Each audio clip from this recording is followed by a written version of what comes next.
Hello friends, and welcome to Gardening with Creekside. Today I am going to show you step by step how to prune your roses. We are going to prune shrub roses, we're going to prune a rose standard, a rose tree, and we are going to prune a climbing rose. I know that when I first began growing roses, pruning was a very daunting, kind of a scary task because I didn't know how to do it. And so I want to take that fear out of you pruning your roses. Why do we prune roses? Well, it's very important.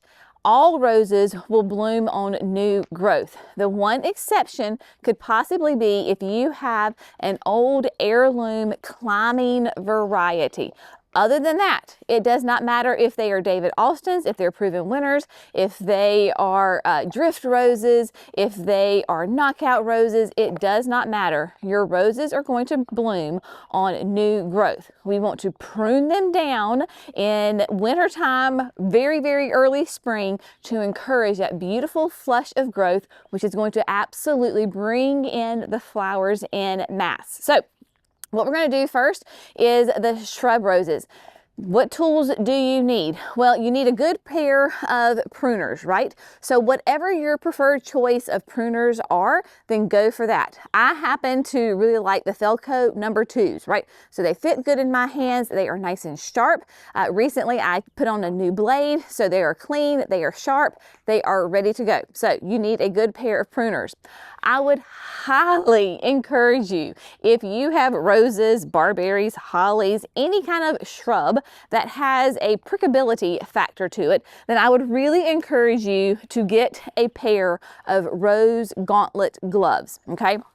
These are goat skin gloves. They're made by Mud. We have them on the website, and there's kind of a male, female, unisex. It does not matter, just different sizes. But what I love about these is, one, they're very soft, so they're very maneuverable. They're not too stiff. Also, notice it goes up my arm. It almost goes to my elbow, and this is going to keep the rose from attacking your clothes and getting hung up on your clothes, but it's also going to keep your hands nice and safe. Because if you've ever been stuck by a rose thorn, you know 9 times out of 10 that tip breaks off and gets into your skin, and you have a little splinter, and then it hurts. So these gloves are fantastic if you have roses that you need to handle. I only use my gloves probably, I don't know, a handful of times per year, but they save me. So I have those. And then I would just encourage you, get something to put your debris in, right? So I love these pop-up canvas bags from Gardener's Supply. I have them all the time. I use them because we're going to put our debris that we prune into the container. With your roses, you do not want to compost, recycle, whatever you want to call it, your debris, your canes, your leaves. We want to go ahead and put them in the trash. Why do we do that? Well, here in North Carolina, Zone 8A, of course, we are hot and humid, and we do battle black spot on our roses. That is a fungus. The last thing I want to do is take debris on a rose that maybe it has some of that black spot fungus on the leaves. I don't want to take that and then put it into my compost pile. And then if you really do true composting, then you take that and you spread it through the rest of your yard. You're just spreading that black fungus everywhere. And so we just take it, put it in the dumpster, put it in the trash, and off it goes. There are plenty of other things in the garden that we can add to the compost pile.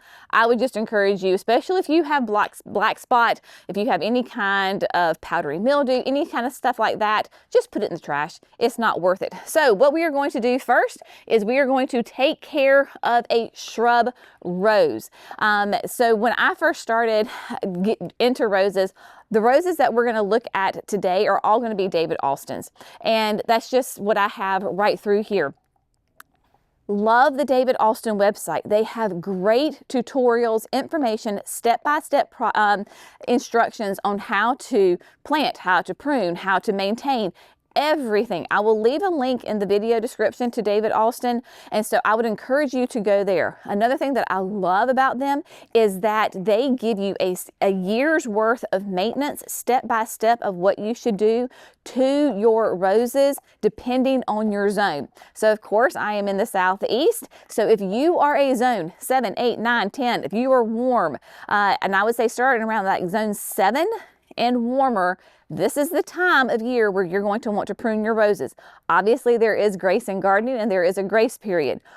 When you start to see little buds coming out onto your roses, here we have Emily Bronte that we're going to prune. Y'all, she's still in full foliage, right? Next door, we have Desdemona, who has lost all of her foliage except for one stem. We need to get rid of this.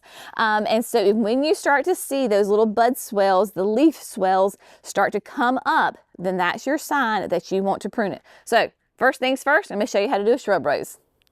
Okay, my friends, so here we have Emily Bronte. She is a stunning rose. You can see she is nice and well established. She has been in the ground 4 years, I think. So she is definitely considered an established shrub because she has been here for 3 years or more. Now, what we are going to do is we are going to dramatically bring her down. When we get done, she's going to look completely different. She's going to look a lot thinner, she's going to be shorter, and she's not going to have any foliage on her. As a rule of thumb, you're looking for any broken stems, we want to cut those. Any dead stems, you will know that it is dead because most of the canes are beautiful right now. This time of year, they're either a green or kind of a reddish tint to them. If they are dead, you're going to obviously see green or red, and then you're going to see brown. I have a picture, throw that up for you so you can see that one cane, that one side shoot, it is dead. So we're going to cut it all the way back. So if it's dead, we're going to take it out. And at this point, when you have an established rose, 3 years or older, then you can safely bring it back by 1/3 if you want to maintain its size. So if you like the size and that it is, just bring it back by 1/3. If you want to reduce the size, it's gotten a little bit too big, you can definitely take it back by half or more. It is not going to impact your flowers because remember, they bloom on new growth. Roses are very, very grace-filled, meaning that it's really hard to screw up a rose. Now, if you are very particular, the optimal place to make your cut is right above a leaf bud. So that is that little reddish swell that you can see in the picture. Cut right above that. Now, even on David Alston's website, y'all, who is like the industry standard, like classic rose of all times, they say, y'all, just prune your roses. Don't freak out too much about it. Just cut them and it's fine. If your husband or you happen to get the hedge trimmers and you just went through and went meow and gave it a haircut in less than 5 minutes, the rose will be fine. Just prune the rose. So what I'm going to do is just go through here, and it kind of is selective. It takes me a little bit of time to kind of work through because you see the obvious. We want to reduce it. I'm going to take it back somewhere between 1/3 and 1/2. So kind of in this general area is how much I'm going to take off. And then as you find dead stuff and as you can get in there, just go ahead and prune it. I promise it is not as hard and as difficult and as scary as you think. We want to come up with basically a nice rounded shape to it. Nice and even, that's what you're going for. Remember, you can always cut more off, but you can't add more back. So if you're a little scared, just begin cutting, and as you get the hang of it, as you feel a little bit more secure in what you're doing, you can continue to cut more if you want to. So I'm just going to go ahead and just start cutting.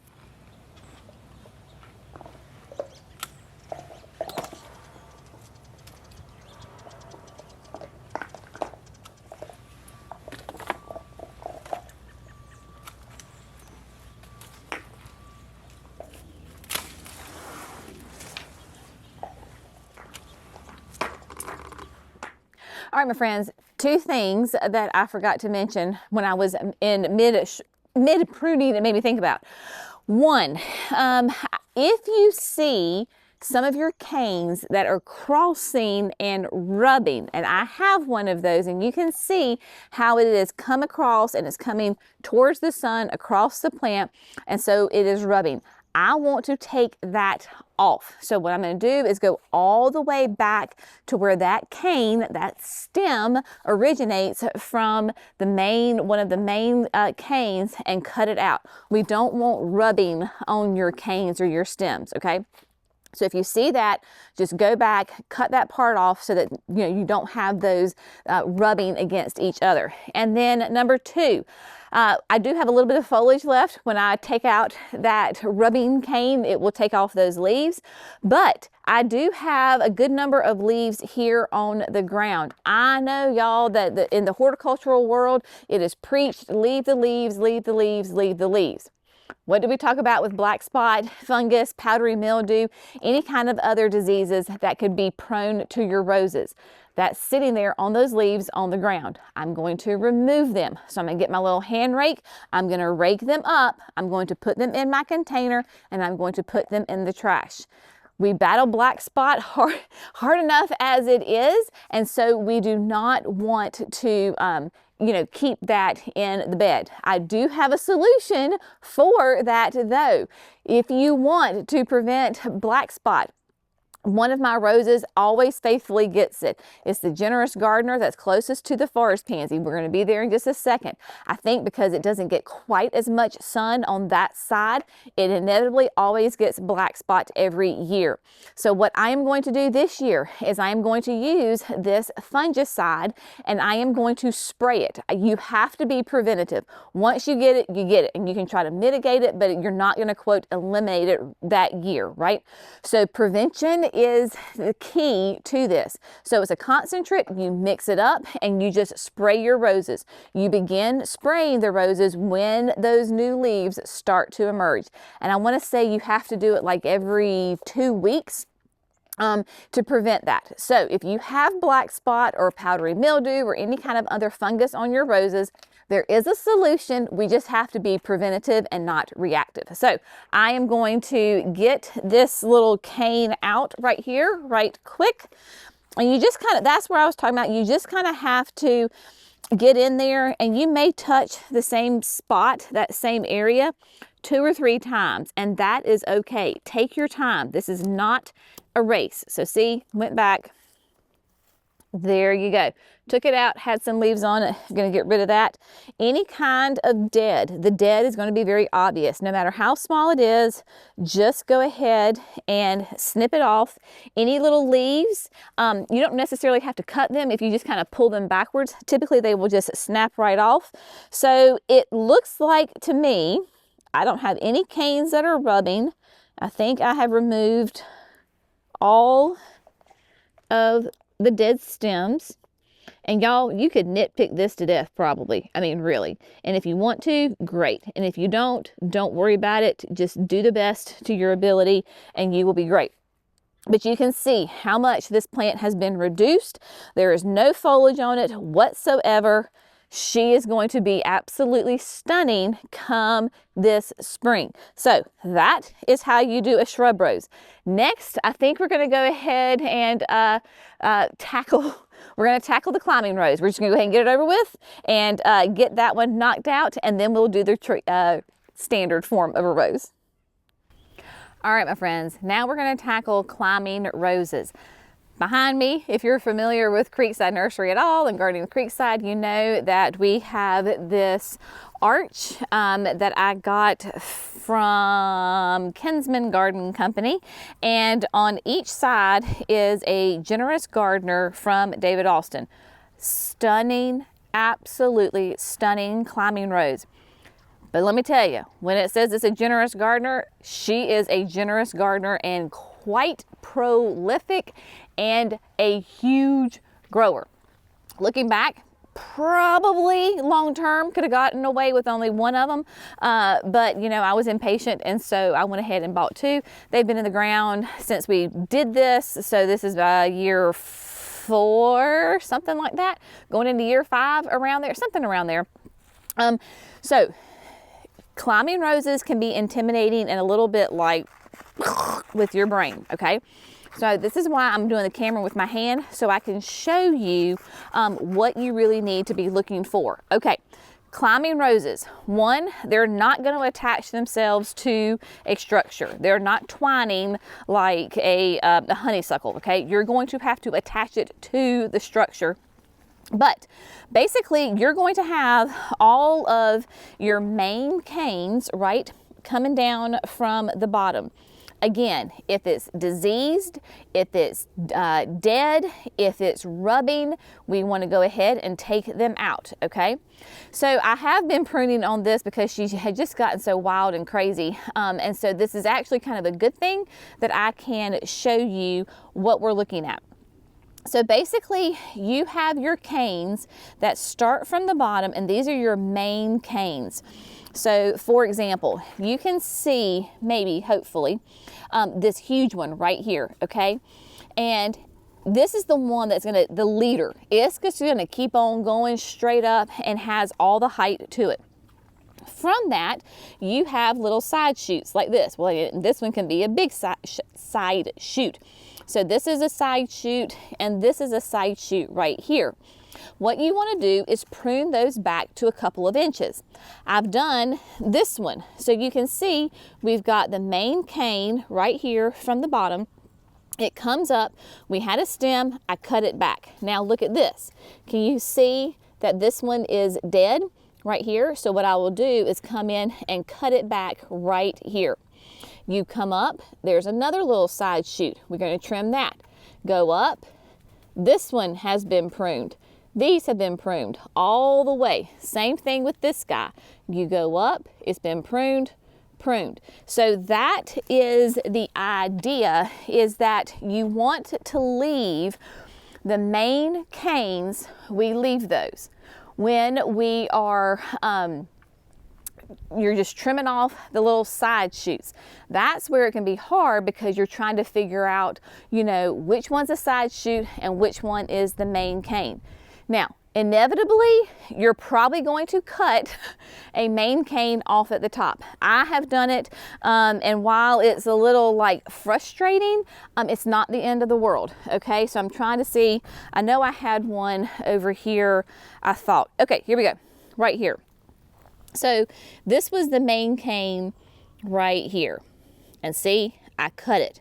I should have left it, but now the side shoot has taken over and it's become like the main cane, and it is putting out side growth right here. So all is well. So what we're going to do, it is like a giant puzzle, and we go through and we cut some and then we come back and we cut some and we come back. This is going to take you a little bit of time, especially if you have a really like a big climber like I do. I just have to like sit on it and it's like a puzzle, and I'm constantly cutting and coming back. When I am done, it is going to look dramatically different. She's a wild beast, y'all. She got away from me. I didn't prune her what I should have in the summer, but I don't know if you can see all those canes. They're going to be completely gone. So out of here. It's going to be nice and tight and as close to the trellis as I possibly can get it, okay? So we're going to get it as tight as we possibly can. You're going to need your pruners, you're going to need your gloves, and you're going to need some sort of material to attach those canes. I have some green jute twine, right? So this is a great one. Have that online. Also, when I first started, I used it's a black rubber stretchy tube, which also works great. We have that available online as well. I had, you'll see maybe in here, I had ordered from Amazon, and this is like Velcro, so that you can actually, this is what it's meant for, and so you can use that. You can see I also had little clips that I had gotten from Amazon, and so obviously that's not holding anything on. So I will take those off, and but if I need it, I can leave it. But anyway, there you go. So you will need something to attach the rose to the structure, whether it's a trellis, an arbor, an obelisk, a wall, it does not matter. All right, so I'm just gonna set the camera up, show you just a little bit of what I'm doing, and then I'll meet you back here when I'm done and give you an overview when I'm all said and done.